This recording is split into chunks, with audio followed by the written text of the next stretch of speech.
మీ కాన్స్టిట్యున్సీలో ఆకివీడు సరౌండింగ్స్లో ఒక పురాతన దేవాలయం, అది రామాలయానికి సంబంధించిన ఒక వివాదం ఏంటి అసలు? అక్కడ జరిగిన వాస్తవ సంఘటన ఏమైందంటే ఎగ్జాక్ట్లీ 2 days బ్యాక్ సాక్షి దినపత్రికలో రామాలయాన్ని పట్టించుకునే నాదుడేడి అని ఆ రామాలయం ఫోటో వేసి సాక్షి కథనాన్ని ప్రచురించింది. సాక్షి ఒక కథనాన్ని ప్రచురించింది, జెన్యూన్ కథనం. మరి ఆయన సాక్షి అంటే నాకు ఇష్టం లేదు కానీ, బట్ ఆ కథనానికి ఒక లోకల్ స్థానిక ఎమ్మెల్యేగా నేను నిజాలు తెలుసుకుని సాక్షి ఇలా వేసాడు అంటేనే నిజమా కాదా అన్నది వెరిఫై చేయాలి కనుక నేను వెరిఫై చేశాను. ఇమ్మీడియట్గా ఫోన్ చేశాను. ఇమ్మీడియట్గా ఫోన్ చేసి అది జస్ట్ అసెంబ్లీ ఆఖరి రోజు 6వ తారీఖు వచ్చింది పేపర్లో. 6వ తారీఖు నాడు వచ్చి 7వ తారీఖు పేపర్లో వచ్చింది. 7వ తారీఖు పేపర్లో వస్తే 7వ తారీఖే నేను అది చూసిన వెంటనే 7 గంటలకు చదివా పేపరు. 10 ఆ టైంకి అధికారులని పంపించి రిపోర్ట్ అడిగా. నాకు ఏ పేపర్లో ఏది వచ్చినా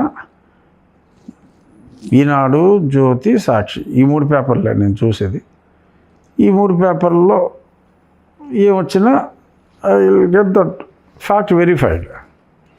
so I try to correct it. వాళ్ళు కూడా మళ్ళీ రాస్తారు, ఈనాడైతే ఈనాడు కథనానికి స్పందన, డిప్యూటీ స్పీకర్ స్పందించాడు, సరి చేసుకున్నాడని చెప్పి ఇస్తారు రిపోర్ట్. సో సరి చేసిన సాక్షివాడు ఎవడో, బట్ ఈనాడు, ఆంధ్రజ్యోతి సరి చేస్తే సరి చేశాడని చెప్పి రాస్తారు, హ్యాపీ. సరే, ఇది కూడా స్పందించవలసిన బాధ్యత ఉంది కాబట్టి, అరే ఒక పక్కన ప్రభుత్వం పాలసీ ఏంటి, ప్రతి హరిజన వాళ్ళలో ఒక రామాలయం కట్టాలి, టీటీడీ శ్రీవాణి ద్వారా వచ్చిన డబ్బులు ఖర్చు పెట్టి దేవాలయాలు కడతామని చెప్పి గౌరవ ముఖ్యమంత్రి గారు. సో ఆ టెంపుల్ స్టేటస్ ఏంటి, అది రిపేర్ చేయగలమా లేక మళ్ళీ కట్టాలా, అసలు ఏమిటి, ఆ స్థలం వివరాలు ఏంటి అనేది అసలు తొడవపోతాం. ఏంటంటే వీళ్ళు ఇమ్మీడియట్గా చాలా వరకు కనీసం ఆ పిచ్చి మొక్కలు, పాములు, గిములు అన్నీ ఉంటాయి, అన్నీ పారిపోయినాయి.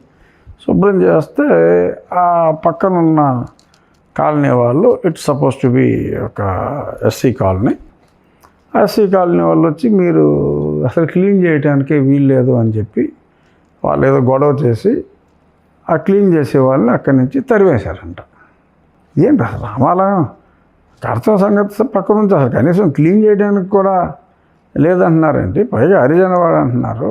మరి చూస్తే మరి 2% కన్నా క్రిస్టియన్స్ సెన్సస్లో లేరు.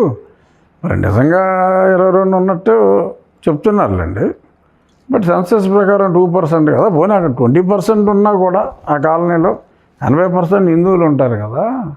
ఎలాగా 20% వాళ్ళు మిగిలిన వాళ్ళ రైట్స్ని కాదనగలరు అనుకుని నేను అసలు చూద్దామని చెప్పి నేనే వెళ్ళా ఆ దేవాలయానికి. అప్పటికే బిహెచ్పి వాళ్ళు కూడా అక్కడికి వచ్చారు. ఈ లోకల్ క్రిస్టియన్ ఫాదర్ మెల్లో పెద్ద సిలువ వేసుకుని ఆయన కూడా ఒక ఫాదరు ఇంకెవరో కూడా రావటం జరిగింది. నేను మున్సిపల్ కమిషనర్ ఉన్నారు, అందరూ ఉన్నారు. ఫ్యాక్ట్ వెరిఫికేషను కాగితాలన్నీ చూపెట్టారు. దే కన్ఫర్మ్డ్ ఇదే అని, రామాలయం అని. ఒక 20 సంవత్సరాల క్రితం ఆ దగ్గరలో రిజిస్టర్ అయిన ఒక డాక్యుమెంట్ కూడా తీసుకొచ్చి దానికి ఈ సౌత్ సైడు రామాలయం అని చెప్పి కూడా రాసి ఉంది. దాని కరెంటు బిల్లు కూడా ఏదో ఒక దీపం ఏదో ఉన్నట్టు లైటే సంథింగ్ ఉంది అక్కడ. దాని మినిమం కరెంట్ ఉంటుంది కదా, 30 రూపాయలు, 50 రూపాయలు, ఈవెన్ వాడకపోయినా అదంతా కూడా విహెచ్పి వాళ్ళే ఎన్నో సంవత్సరాలుగా లాస్ట్ మంత్ కూడా బిల్లు కట్టారు. బిల్లు కట్టింది రామాలయంకి సంబంధించి ఒక విహెచ్పిలో ఉండే ఒక follower. As an individual they are paying the current bill. So నేను వాళ్ళు అడిగితే మళ్ళీ ఆలయాన్ని పునరుద్ధరించండి అంటే టీటీడీ స్కీమ్ ఉంది కదా, తప్పకుండా టీటీడీ స్కీమ్ ప్రకారం మీకు ఆ గుడి నిర్మాణం ఖచ్చితంగా చేస్తాం అని నేను, ప్రభుత్వం స్కీమ్ కాబట్టి గౌరవ ముఖ్యమంత్రి గారు గౌరవ ఉప ముఖ్యమంత్రి గారు అనౌన్స్ చేసిన స్కీమ్ కాబట్టి నేను ధైర్యంగా అది చేస్తాం, తప్పకుండా కడతాం అని చెప్పి చెప్పడం జరిగింది. సో వారితో అన్నా,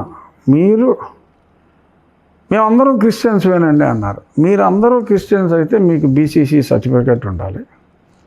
సో మీరందరూ మేము క్రిస్టియన్స్వే అని మీ సర్టిఫికెట్లు ఇస్తే ఏ హిందూ, ఈ కాలనీలో ఉండి ఏ హిందూ సర్టిఫికెట్ ఉన్న ఏ హిందూ లేకపోతే అప్పుడు చూద్దాం. అదర్వైజ్ బట్ ఆ స్థలం రామాలయానికే చెందుతుంది, మీకు చెందదు. ఎందుకంటే అక్కడ ఉన్నోడే దర్శనం చేసుకోవాలని ఉంది, ఆ పక్కన ఉన్నోడు రాకూడదా? 100 సంవత్సరాల క్రితం నుంచి ఉన్న ఆలయం కాబట్టి ఊళ్ళో వాళ్ళు ఎక్కడున్నా వస్తారు. తిరుపతిలో ఉన్న వాళ్ళు తిరుపతి వెళ్తున్నారా? కాదు కదా, ఎక్కడ దానికి చరిత్ర ఉందంటే మీ నియోజకవర్గం కాదు కదా, చుట్టుపక్కల జిల్లా నుంచి కూడా వస్తారు, బ్రహ్మాండంగా వస్తారు. సో అంచేత పునరుద్ధరిస్తే చాలామంది వస్తారు. చక్కటి రామాలయం నిర్మించుకోవచ్చు. 15 సెంట్లు స్థలం ఉంది. సో కాబట్టి నేను చెప్తే వాళ్ళు, నేను బయలుదేరిన వెంటనే ఏ విహెచ్పి వ్యక్తి నన్ను అక్కడ ఆహ్వానించారో వాళ్ళని కొట్టేశారు, గట్టిగా దాడి చేశారు, కొట్టేశారు గట్టిగా.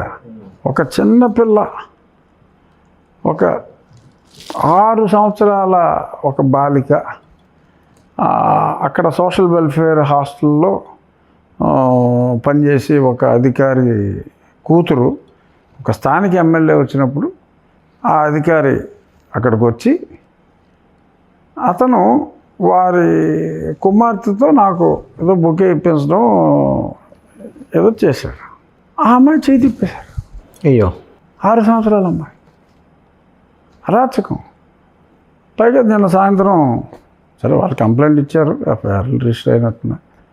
పైగా మళ్ళీ రివర్స్లో ఎంతో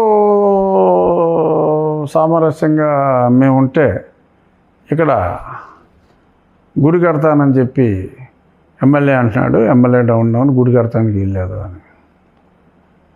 అంటే రామాలయంలో తిరిగి రామాలయం అది ఆల్రెడీ ఉన్నదే, దాన్ని పునరుద్ధరిస్తాం. ఆరు పునర్నిర్మాణం, చాలా చోట్ల మరి దేవాలయాలు పునర్నిర్మిస్తారు కదా. అసలు పునర్నిర్మించడానికి వీలు లేదు. ఈ స్థలం మాది, ఇక్కడ అసలు రావడం ఉండటానికే వీలు లేదు. అరే ఎక్కడ దారులు 4 చర్చిలు ఉన్నాయి అక్కడ, అలాగే ఇది కూడా ఉంటుంది. ఇప్పుడు ఇంటర్వ్యూ పబ్లిష్ అయిన తర్వాత విజువల్ ప్రేక్షకులు ఫస్ట్ వాళ్ళ కామెంట్, ఇది మంచి ప్రభుత్వం అని చెప్పేసి మీ ప్రభుత్వాన్ని ఆ రకంగా ఎదురు తిరగటం, దౌర్జన్యం చేయటం, పసిపిల్లల మీద దాడులు చేయటం, ఇది చేయటానికి కీలు లేదు అని చెప్పేసి ఒక ఆటవిక, అది వద్దు అనే కదా ప్రజలు స్వతంత్ర పోరాట సంగ్రామంలో పాల్గొన్నట్టుగా అన్ని వర్గాలు, అన్ని మతాలు, అన్ని కులాలు, అన్ని ప్రాంతాలు అందరూ కలిసే కదా మీ ప్రభుత్వం అఖండ మెజారిటీని తీసుకొచ్చి ఇచ్చింది. డెఫినెట్గా మేము పెర్ఫామ్ చేస్తాం కూడా. ఇప్పుడు ఇటువంటివి ఎవరో కూడా ప్రోత్సహించరు, అది అన్యాయం.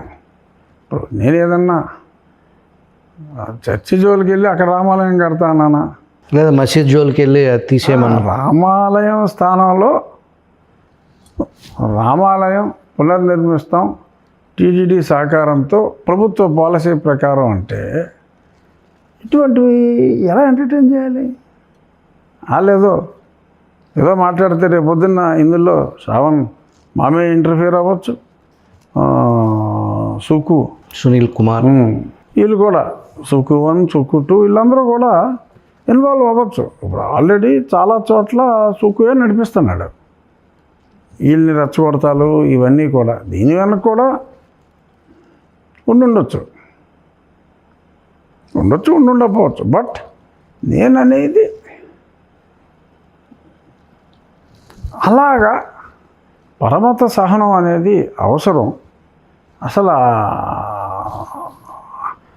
హిందూ గాడ్ అనబడే వ్యక్తే మా పరిసర ప్రాంతాల్లో ఉండటానికి వీల్లేదు అని వాళ్ళు మాట్లాడితే తోక ముడుచుకుని ఆ కాలనీలో ఉన్న క్రిస్టియన్ ఓట్లు నాకు పడవేమో అనే భయంతో ఏదైతే చట్ట ప్రకారం రామాలయానికి చెందిన భూమి ఉందో రాష్ట్ర ప్రభుత్వ పాలసీ ఉందో దాన్ని చేయకుండా ఆ ప్రాంతంలో ఒక 200 ఓట్లు ఉంటే ఆ 200 ఓట్లు రేపొద్దున నాకు ఒక్కోటి కూడా రాకపోవచ్చు.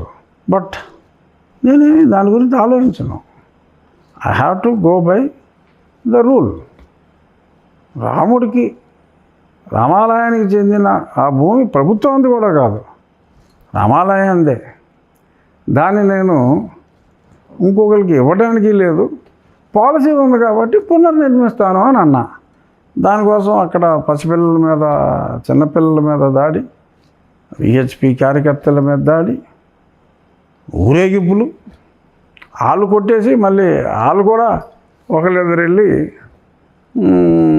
మా కంప్లైంట్ తీసుకోండి, మమ్మల్ని విహెచ్పి వాళ్ళు కొట్టారు అని కూడా మాట్లాడినట్టుగా తెలిసింది నాకు.